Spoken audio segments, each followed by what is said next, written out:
Welcome to the sessions by rockstar. How are you? All good? चलो, आज हम पढ़ने वाले हैं एक बहुत इंटरेस्टिंग और little saddening also kind of a poem named the ball poem written by John Berryman. ये पोम ना थोड़ा डिफरेंट है, अभी को लेके थोड़े क्या बोलूं मैं, discussions in the present generation जैसा सिनेरियो है ना, वो भी है इसमें। हाउ, व्हाई, कैसे, मैम बताते हैं ना।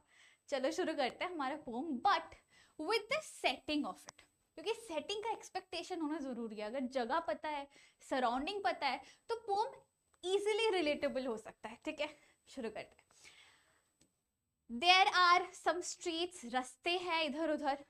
रस्तों के साइड में एक जगह में एक हार्बर का एरिया है। हार्बर क्या होता है? बेसिकली एक पोर्ट एरिया। पोर्ट नहीं बोलते जहां पे बिग बिग शिप्स आते हैं लोड अनलोड होने के लिए। जैसे टाइटैनिक था, वो एक हार्बर में स्टैंड हुआ था, एंड वहां से लोग चढ़ने के बाद then it started moving. So harbour is also present. और दूसरा एंड द लास्ट चीज, अभी हार्बर है तो पानी तो होगा ही। तो ये सेटिंग है अपना। पिक्चर देख लो, थोड़ा कुछ ऐसा ही दिखता है कि लाइक चलने का रास्ता है, गार्डनी एरिया भी है, एंड जस्ट उसके साइड में एक वाटर बॉडी भी है। तो इससे रिलेटेड कुछ होता है पोम में। हमारा कौन है इकलौता कैरेक्टर? द स्मॉल बॉय, जैसे सैडली अपने बॉल को देख रहा है। क्यों देख रहा है ऐसे बॉल को मुंह लटका के? वो पता करते हैं। That's the important point. So now will start with our poem. Starting with the lines, it says, what is the boy now who has lost his ball? What is he to do? I saw it go, merrily bouncing down the street and then merrily over there it is in the water. The both start karte with a question. What is the boy who has lost his ball? मतलब वो करेगा क्या बच्चा बेचारा? Ball खो गया उसका। कैसे खोया? शुरुआत से शुरू करते हैं। ये छोटे सा बच्चा जिसके पास एक बॉल था, वो मस्ती से रास्ते में बॉल को उछालते हुए खेल रहा था कि आई माय न्यू बॉल, या ओल्ड भी बॉल हो तो मेरा फेवरेट बॉल। खेलते खेलते जा रहा था, वाइल उसको एक बार ऊपर छोड़ा उसने, बाउंस बैक हुआ नीचे, एंड इट केप्ट बाउंसिंग। और वो बच्चा उसको लाइक होल्ड नहीं कर पाया। It kept bouncing bouncing and चपक इनटू द वाटर। तो वही पोर्ट बोल रहा है कि अब बच्चा बॉल खो दिया, What is he to do now? तो इसी चीज के लिए वो 2-3 बारी what बोलते हैं। क्या आया? कौन सा पोएटिक डिवाइस आया? गलत बोले तो एक टपली रेपिटेशन आया। नाउ यहाँ पे एनाफोरा भी है। What's what? Lines beginning with the same words. आगे ये बोलते हैं I saw it merrily bouncing. It क्या है? ये बॉल है। पोर्ट ने देखा था वो time, like he was standing, एक वो एब्सेंट व्यूअर थे, वो देख रहे थे बॉल बाउंस होते होते पानी में गया। और जैसे ही पानी में गिरा, लड़के का फेस ऐसे से ऐसे हो गया है। हो गई ना? If you lose your favourite thing कैसा लगता है? सैड ही तो होते हो। तो merrily over there it is in the water. अब पानी में जाने के बाद बच्चा सैड है, पोर्ट अडल्ट है। पोर्ट जाकर उसको पहला फुसला ही सकता था कि अरे कोई बात नहीं, बहुत सारे बॉल्स है दुकान में, चलो वो वाला खरीदते, वो ज्यादा कलरफुल है, ये तो उससे भी बिगर वन है, चलो लेके देते हैं, बोल ही सकते हैं। बट पोर्ट ये सोचते हैं कि उसको छोड़ देता अकेला। देखते हैं उस बच्चे को रिस्पॉन्सिबिलिटी वाला इमोशन डेवलप होता है कि नहीं। तो पोर्ट उसे अकेला रहने देते हैं, and he notices a few things. क्या? No use to say there are other balls. An ultimate shaking grief fixes the boy. लड़का जो था ना बेचारा, ऐसे गया पानी में, बॉल, एक मछली पानी में गई, एक बॉल पानी में गया, चपाक हो गया उसका। तो वो देखा एंड ही वाज लाइक, जा रहा है, मैं कुछ नहीं कर सकता, मैं जंप भी नहीं कर सकता, मैं बॉल को ला भी नहीं सकता, मैं रिट्रीव ही नहीं कर सकता बॉल को, अब क्या करूं? तो वो ऐसे एकदम stiff, out of shock, out of sadness, सारी इमोशंस मिला के ना वो ऐसे कांप रहा है, लेकिन रो रहा है, बट स्टिफ हो गया है, उसको पता ही नहीं है रिएक्ट कैसे करना है। And then he stands rigid, trembling, staring down, जैसे मैंने अभी दिखाया ना, कांप रहा है, नीचे देखे जा रहा है कॉन्स्टेंटली, उसकी आंखें अपने बॉल से हट ही नहीं रही है, जितना भी दूर वो बॉल पानी में बहते हुए जा रहा है, आंखें उसके वहीं अटकी हुई है, but he can't do anything. And what he realises, उसको क्या समझ आता, रियलाइजेशन हो रहा है कि all his young days into the harbour where his ball went, उसके बचपन के इतने सारे मेमोरीज विद द बॉल, इतना खेला है उसने अपने बॉल के साथ, इतना एंजॉय किया है, एक इमोशन, एक फीलिंग है उस बॉल में, वो सारा मेमोरी गई भैंस पानी में, गया बॉल पानी में। सो दैट इज व्हाट ये बच्चा रियलाइज करता है।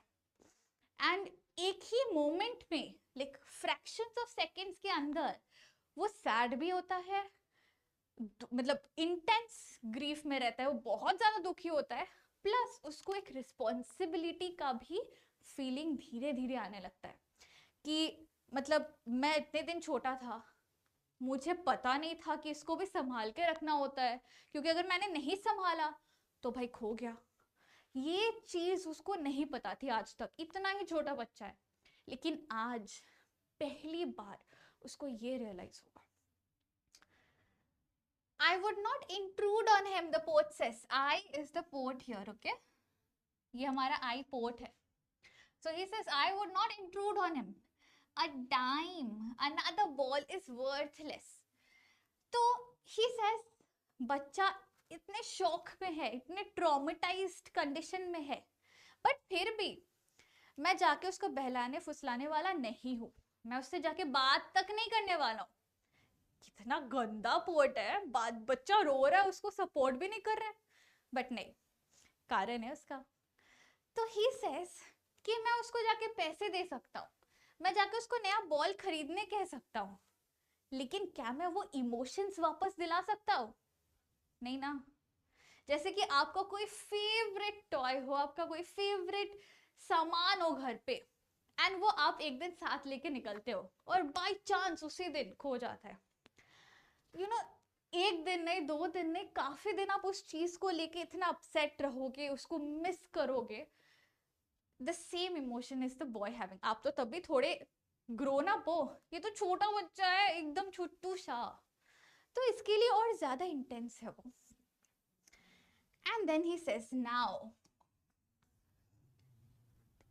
वो वक्त आ गया। कौन सा वक्त? जब वो बच्चा पहली बार रिस्पॉन्सिबिलिटी क्या होता है वो सेंस करता है। He senses his first responsibility.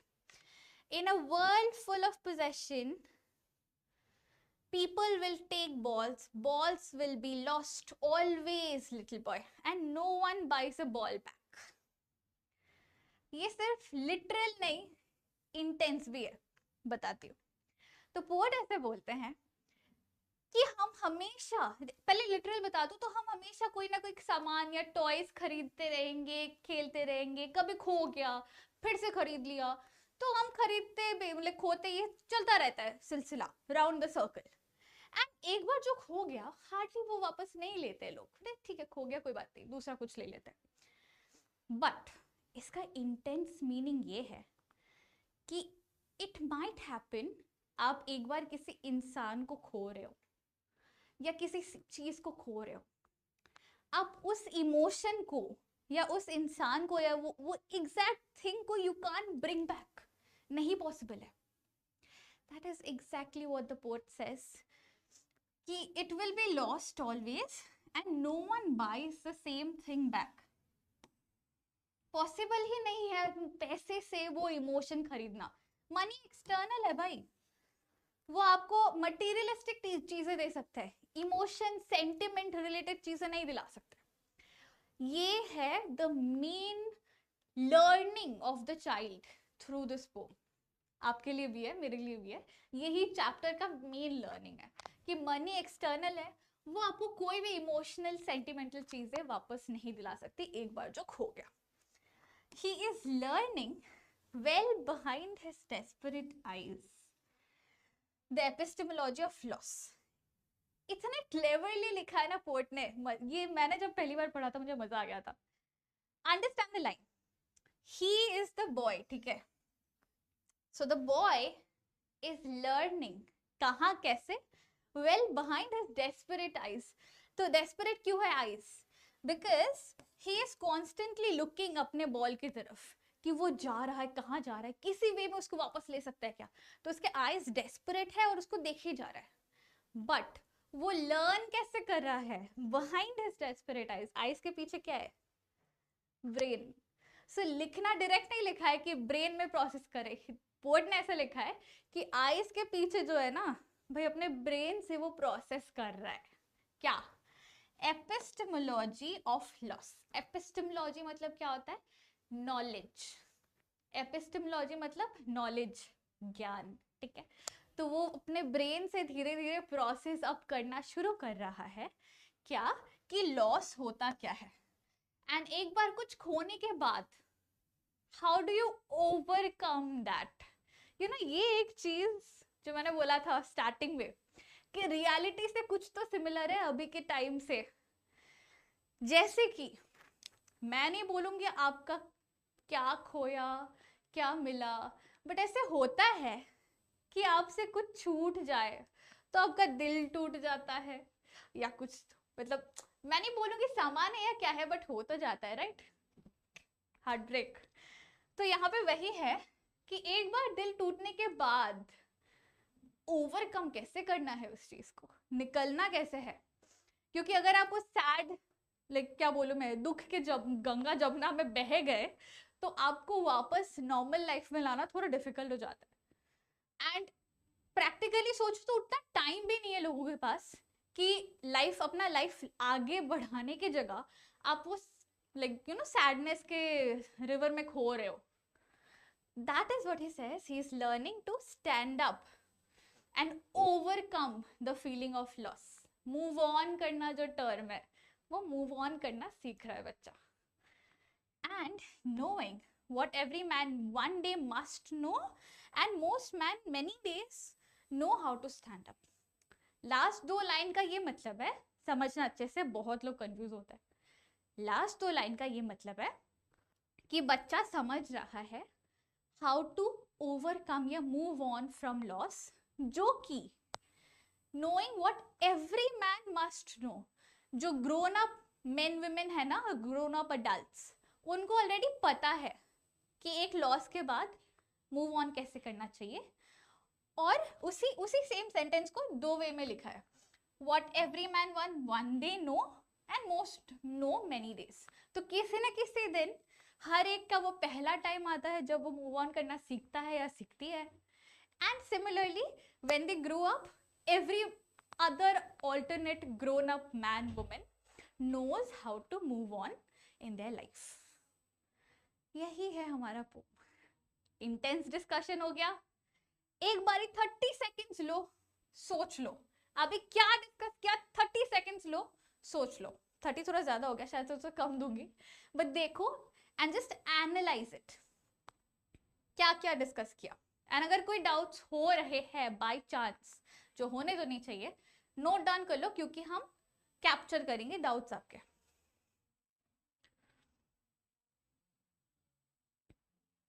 चलो आगे बढ़ते हैं. Coming to the theme of the poem. Theme क्यों चाहिए, इंपॉर्टेंट है भाई. क्वेश्चन आएंगे 4 to 6 मार्क के. मोर्निंग मतलब क्या है?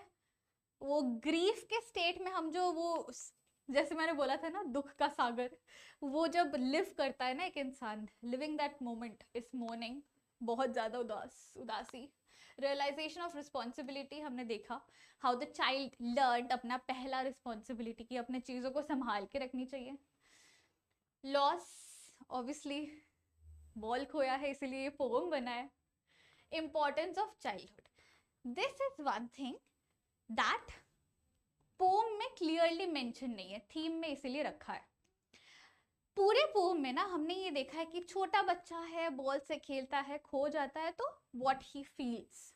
लेकिन एक चीज जो हम सोचे नहीं है इज द फैक्ट दैट वो बच्चा जो इतने दिनों से इनसेंट है, कोई मतलब रिस्पॉन्सिबिलिटी उन पे है ही नहीं, छोटा खेलता कूदता मस्ती करने वाला बच्चा है, पहली बार वो रिस्पॉन्सिबिलिटी फेस करता है. तो वो चाइल्डहुड फेज उसका like he comes out of that childhood phase, that is over, childhood is over for him. So importance of childhood, that is the last theme. ठीक है, चलो आगे आते हैं तो the main idea of the pome. ये pome का idea क्या, लाइक या मैसेज भी बोल सकते हो. व्हाट इज द मैसेज और the main idea of the pome?